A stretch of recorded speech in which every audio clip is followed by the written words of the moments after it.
เคารพฮับแพงญาติธรรมทุกๆคนก่อนอื่นอันนี้ต้องขอโทษไปก่อนแหละคันให้เว้าทางธรรมนี่แปลว่าใจมันขึ้นโลด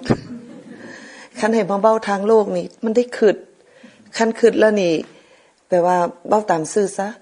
คันได้ขึ้นแล้วมันได้ใช้สมองแล้วคือว่าเมื่อยแล้วก็ย่านอีกแต่พอเว้าเรื่องธรรมะแล้วมันคือกันกับว่าจุดมุ่งหวังเพียงแต่ว่าอยากให้ญาติธรรมเข้าใจลางเทื่อบ่ขันใจก็ได้เพิ่นน่ะเว้าหั่นนะ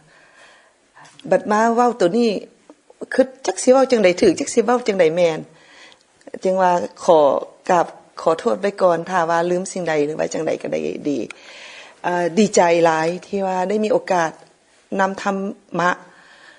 มะที่ว่าตามตัวเองเข้าใจว่าเป็นธรรมะที่ถูกต้องตามที่พระพุทธเจ้าเฮาต้องการให้เฮารับรู้เพราะว่าข้าน้อยเองก็เป็นผู้นึงที่ว่าตั้งแต่น้อยมาว่าอยู่ในศาสนาพุทธตลอดแต่เฮาบ่เคยเข้าใจศาสนาพุทธที่แท้จริงจนได้มาปฏิบัติธรรมพอได้ฮู้เล็กๆน้อยๆนี่ก็ฮู้แล้วว่าศาสนาพุทธเฮามันแตกต่างกับที่เฮาคิดบัดนี้จึงว่าอยากเผยแพร่ให้ผู้อื่นที่บ่มีโอกาสคือตัวเองของข้าน้อยนี่แหละคันเว้าแล้วมันก็อยากวงไปหาธรรมะโลดเนาะฉะนั้นจึงว่าอยากให้ดีใจหลายที่ว่าอย่างน้อยหั่นนะเฮาฮู้ของแท้ของจริงหั่นนะถึงว่ามันสิมีหน่อยคนก็คือกันกับอันสเก็ตไฟมันสามารถไหม้ป่าได้ฉะนั้นน่ะเฮาทุกคนน่ะมีสเก็ตไฟอยู่ในตู้แล้วเฮาสิไปจูดบ่อนใดให้มันเผามันไหม้หั่นนะสิ่งที่ถึกศาสนาพุทธเฮาถึกกำหนดผิดพลาดมาตั้งดุลตั้งนานแล้วเฮาสิปล่อยให้เป็นจังซี่ตลอดไปบ่หรือว่าเฮาสิบ่ซอยเหลือกันทุกคนต้องเรียนรู้จากตัวเองซะก่อนเรียนรู้ของแท้ของจริงซะก่อนเรื่องศาสนานี่บ่แม่นง่ายๆเด้คันไปเว้าเป่าประกาศผิดนะมันผิดเลยละออกบ่ได้เด้มันแก้ไขซะนั่นมันเป็นได้2แง่ถ้าเว้าผิดเถอะนะเฮาเอาความผิดเข้าไปในสมองแล้วบ่สามารถลบล้างได้ง่ายๆมันบ่คือลบล้างเมโมรีของคอมพิวเตอร์ได้ตัวนี้คันมันถูกอัดเข้าไปแล้วเอาตัวใหม่มาแล้วมันคนจะบ่รับฉะนั้นนะเฮาต้องได้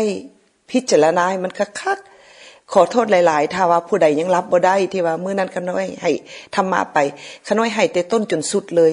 ให้จนถึงแบบว่าจนตายจนสามารถฮู้ตัวเองได้ว่าเวลาตายไปไสและเวลาที่เพิ่นให้ชั่วโมงนึงมันบ่พอกับความต้องการฉะนั้นนี่หลวงพ่อต้องเว้าไปก่อน15นาทีเด้อแม่ออกเบเพราะว่าสิ่งที่ข้าน้อยเว้าออกมามันบ่ได้เว้าออกมาจากเฮาไปฟังผู้ใดเฮาฮู้ด้วยใจเฮาฉะนั้นแม้แต่คิดเฮาก็บ่ได้คิดเฮามันเป็นถึงสิอาศัยสัญญาความจำได้หมายรู้แต่มันเป็นอัตโนมัติเข้ามาในมันคือกันกับสิ่งใดมันปรากฏขึ้นโลดมันเว้าออกมาได้อย่างบ่คิดว่าสิซะแต่ตัวนี้นี่คันสิมาเว้านำนี้ก็กราบขอโทษไว้ก่อนถ้ามีหยังผิดพลาดแล้วก็โดยเฉพาะเฮาขอขอบใจนำพวกแม่ครัวทุกคนเพราะว่าข้าน้อยเคยไปปฏิบัติหลายบ่อนแล้วข้าน้อยบ่มีความสะดวกสบายปานนี้โดยเฉพาะวัด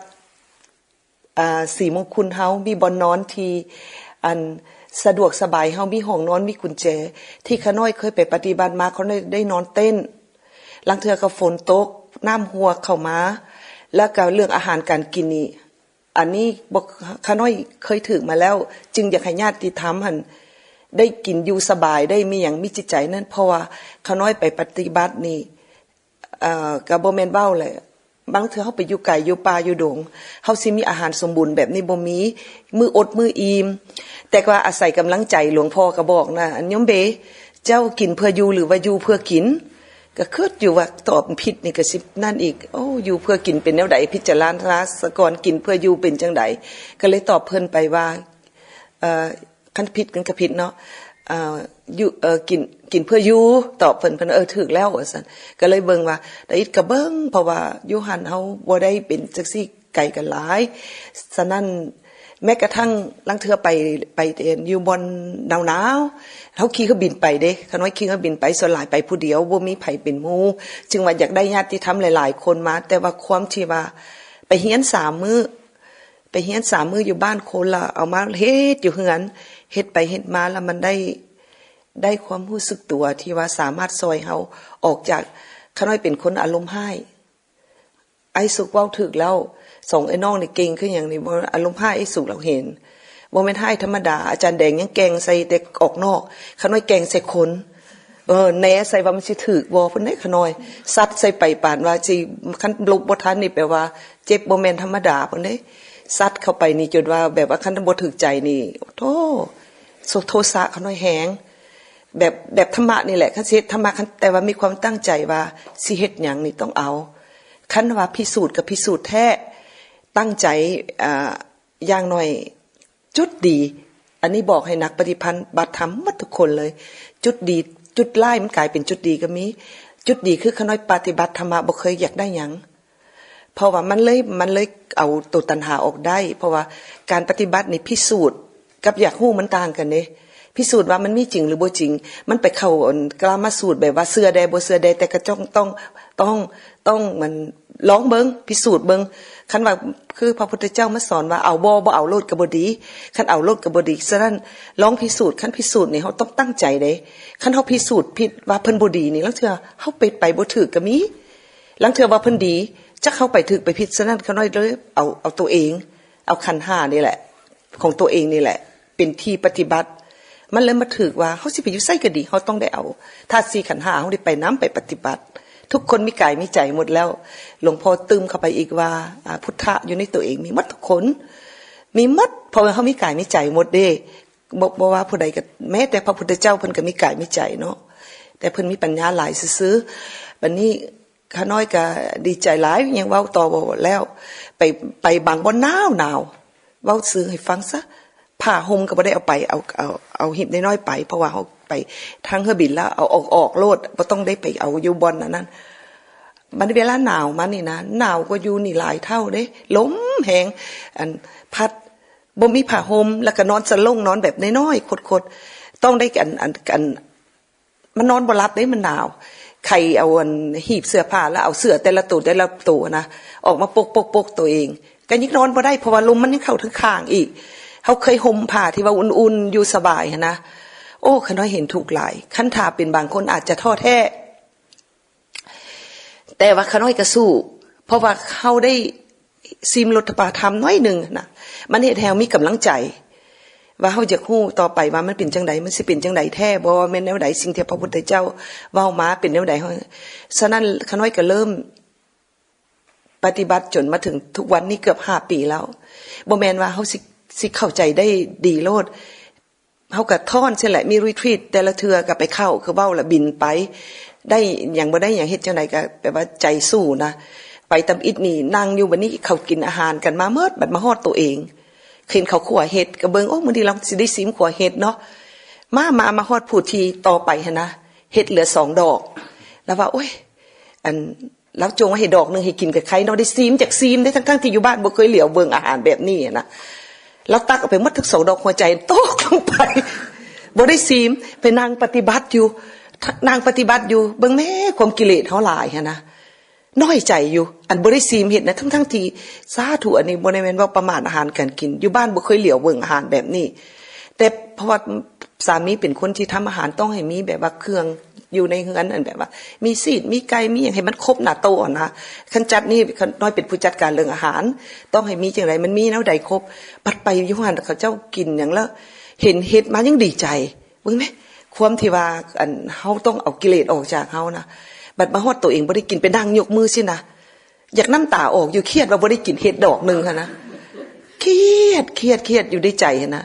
จนเอาออกจนได้เด้ปฏิบัติไปปฏิบัติมาโอ้มันเป็นจังซี่เนาะคนเฮานี่เนาะความเห็นแก่ตัวของเฮาความเอาแต่ใจของเฮาหั่นนะหลังจากนั้นถอดออกไปได้โอ้มันบ่ได้แม่นหยังเลยบ่ได้มีความสำคัญเนี่ยเฮาไปให้ความสำคัญมันต่างหากเพราะกิเลสของเฮานี่มันยังยืดมันกูสิมันออกปล่อยออกแต่ละเล็กละน้อย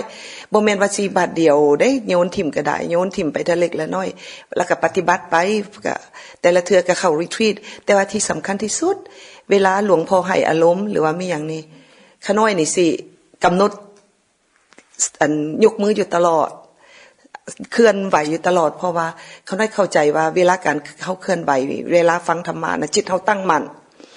เฮาสามารถรับความรู้จากเพิ่นแบบว่าล้างเถื่อ ขาดสติแบบว่าเพิ่นถามไปบ่เจตนาถามเฮาก็ตอบปั๊บไปเพราะว่าจิตเฮากำหนดไปนำคำเว้าของเพิ่นอยู่ตลอด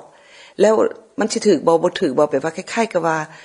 เวลาฟังธรรมานี่จิตขน้อยนี่มันตั้งมั่นทันทีโลดมันต่างกับการรับฟังแบบว่าเอาสมองฟังเวลาเอาจิตฟังนี่นะเพราะว่าเฮาปฏิบัติธรรมะเฮาต้องปฏิบัติทางจิตเด้ถ้าจิตเฮามันเข้าใจแล้วเฮาต้องมาเข้าใจตัวอนัตตามันละเอียดว่าเฮาเฮ็ดหยังกับจิตเฮาบ่ได้ถ้าว่ามันเข้าใจแล้วมันเฮ็ดของมันเองเฮาบ่ต้องสอนมันดอกว่าแนวนั้นแนวนี้มันเฮ็ดของมันเองเพราะว่าเฮามีตัวรู้อยู่ในจิตจิตเห็นจิตเด้จิตตัวนึงเป็นตัวรู้จิตตัวนึงเป็นตัวกระทำเพราะไม่เห็นจึงว่าจิตเห็นจิตอย่างแจ่มแจ้งแล้วเฮาจึงสิฮู้จักว่ามันถูกมันผิดสิเอิ้นว่าสัมปชัญญะก็ว่าแม่นถ้าเฮารู้ซื่อๆนี่มันระลึกได้ซื่อเฮาก็ยังเฮ็ดคือเก่าได้ถ้าตัวสัมปชัญญะเฮาบ่มีพอที่ว่าสติสัมปชัญญะมันเป็นของต่อกันฉะนั้นคันเฮามีสติสัมปชัญญะแล้วมันดับความบ่ฮู้ของเฮาเองนี่แหละก็ย้อนความบ่ฮู้ของเฮานี่แหละจึงพาเฮามาเกิดอยู่นี่เฮาเกิดมาจากกี่ภพกี่ชาติแล้วก็บ่ฮู้ฉะนั้นนะเฮาต้องสร้างตัวรู้เฮาหลายๆแล้วอันอื่นมันสิเป็นไปเองดอกฉะนั้นเฮาจึงว่าบางคนก็สิคิดว่าเป็นหยังจึงมายกแขนกระดักกระดอแท้เพราะว่าเวลา10มื้อนี่คันสิเว้าหลวงพ่อต้องเคี่ยวเฮาให้หลายที่สุดเพราะว่าคันโซเขาดีเฮาก็สามารถที่ว่าสร้างตัวรู้ได้คันสร้างตัวรู้ได้แล้วเฮาก็สบายขึ้นมาขั้นนึงเพราะว่าตัวรู้จะเป็นผู้ที่ว่าทำหน้าที่มารักษาจิตของเฮาให้เฮาละซัวทำดีแต่ในที่สุดแล้วเฮามาสังเกตอีกปฏิบัติไปฮอดขั้นนึงแล้วความดีมันก็สิเป็นทุกข์อีกและหลังจากนั้นเฮาจะฮู้จักวิธีที่ว่าสิเฮ็ดจังได๋ถอดรหัสของเฮาออกเองจากอัตตาที่เฮามีหั่นนะความสมนี่เป็นความดีก็ยังบ่ก็ทุกข์อยู่ความตินี่ก็เฮาบ่มักอยู่แล้วทุกแนวนี้เนี่ยออกได้ง่ายแต่ว่าพอมาปฏิบัติเฮาจะฮู้จักประคองก็อาศัยสติสัมปชัญญะอีกนี่แหละมาฮู้กายฮู้ใจเฮาอยู่ตลอดจนว่าถ้าว่าปฏิบัติไปถึงจุดใดจุดหนึ่งเฮาสามารถเข้าใจตัวเองว่าเฮาเอาไปนำได้เฮาเลือกเกิดเองได้บอกแต่เท่านี้แหละเนาะเพราะว่าเว้าไปหลายหลวงพ่อต้องได้เบิ่งเวลาเด้เว้าธรรมะนี่มันบ่สุดจักเทื่อโอเคขอให้ทุกคนจงสำเร็จและก็มีดวงตาที่ว่าเห็นธรรมในทางที่ถูกต้องให้เป็นดวงตาที่บริสุทธิ์เห็นดังที่พระพุทธเจ้าต้องการให้เห็นให้ได้ปัญญาที่พระพุทธเจ้าต้องการให้เอาได้แล้วก็ขอให้มีศีลสมาธิปัญญาที่ค้นถึงสัจธรรมที่พระพุทธเจ้าต้องการให้เอาพ้นทุกเนาะสาธุและก็บุญกุศลข้างนี้ที่ขน้อยได้มาปฏิบัติอยู่นี่ขอให้พระอาจารย์คำแดงจงมีส่วนและก็วิบากกรรมอันใดที่ว่าเพิ่นเคยพบพ่อก็ขอให้เพิ่นมีพลังที่ว่าสามารถเอาชนะศัตรูงูพิษได้เนาะขน้อยเนาะ